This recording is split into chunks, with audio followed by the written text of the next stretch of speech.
Bismillahirrahmanirrahim. Assalamualaikum warahmatullahi wabarakatuh. Saya Ardia Fatkul Amin di sini akan menjelaskan mengenai tata cara mengajukan gugatan perdata ke pengadilan negeri. Adapun tahapannya dibagi menjadi 6 tahapan. Untuk tahapan yang pertama yaitu adalah pendaftaran gugatan. Tahap pertama yang harus dilakukan oleh calon penggugat adalah mengajukan gugatan perdata dengan melakukan pendaftaran gugatan ke pengadilan. Menurut pasal 118 ayat 1 HIR, pendaftaran gugatan itu diajukan ke pengadilan negeri berdasarkan kompetensi relatifnya. Lalu, apa itu kompetensi relatif? Kompetensi relatif yang dimaksud adalah untuk menentukan pengadilan negeri pada daerah mana yang berwenang menangani perkara perdata yang ingin diajukan tersebut. Gugatan tersebut hendaknya diajukan secara tertulis, ditandatangani oleh penggugat dan kuasanya, dan ditujukan kepada Ketua Pengadilan Negeri. Pendaftaran gugatan ini dapat dilakukan di kantor kepanitiaan pengadilan negeri setempat. Selanjutnya, untuk tahapan yang kedua. Dalam tahapan kedua ini, yaitu membayar panjar biaya perkara. Setelah pendaftar gugatan diterima oleh kantor kepanitiaan pengadilan negeri setempat, selanjutnya penggugat wajib membayar biaya perkara.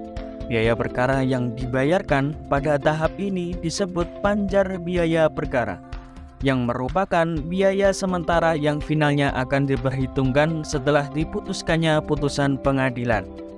Umumnya, setelah dikeluarkan putusan pengadilan, pihak yang kalah antara penggugat dan tergugat adalah pihak yang akan menanggung biaya perkara. Biaya perkara yang dimaksud termasuk biaya-biaya yang perlu dikeluarkan pengadilan dalam proses pemeriksaan perkara, antara lain biaya kepaniteraan, materai, pemanggilan saksi, pemeriksaan setempat, pemberitahuan, eksekusi, dan biaya lainnya yang diperlukan selama proses pemeriksaan dan persidangan. Jika panjar biaya perkara kurang, maka penggugat wajib menambahkan, dan sebaliknya apabila lebih maka biaya sisa harus dikembalikan kepada penggugat. Terdapat pengecualian bagi penggugat dan atau tergugat yang tidak mampu membayar biaya perkara. Maka dalam hukum acara perdata juga mengizinkan untuk berperkara tanpa biaya. Untuk berperkara tanpa biaya, penggugat dapat mengajukan permintaan izin berperkara tanpa biaya dengan melampirkannya dalam surat gugatannya atau dalam surat tersendiri. Selain penggugat, tergugat juga dapat mengajukan gugatannya sendiri. Permintaan ini juga disertai dengan surat keterangan tidak mampu dari camat atau kepala desa tempat tinggal pihak yang mengajukan.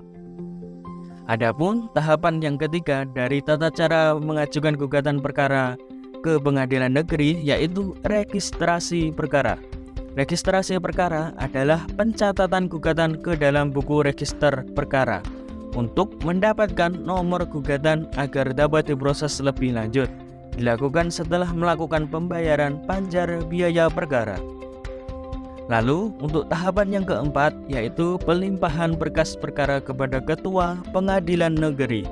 Setelah mendapatkan nomor perkara pendaftaran nomor urut dalam buku register perkara, maka perkara tersebut akan dilimpahkan kepada Ketua Pengadilan Negeri.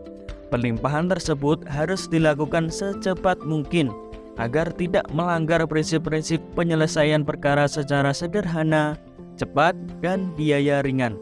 Selambat-lambatnya 7 hari dari tanggal registrasi. Adapun tahapan kelima yaitu penetapan majelis hakim oleh Ketua Pengadilan Negeri. Setelah memeriksa berkas yang dilimpahkan ke Ketua Pengadilan Negeri, Ketua Pengadilan Negeri akan menetapkan majelis hakim yang akan memeriksa dan memutus perkara selambat-lambatnya 7 hari setelah berkas diterima. Lalu, untuk tahapan yang terakhir yaitu tahapan ke-6, antara lain yaitu penetapan hari sidang. Setelah majelis hakim yang akan memeriksa dan mengadili perkara tersebut terpilih, maka majelis hakim kemudian menetapkan hari sidang.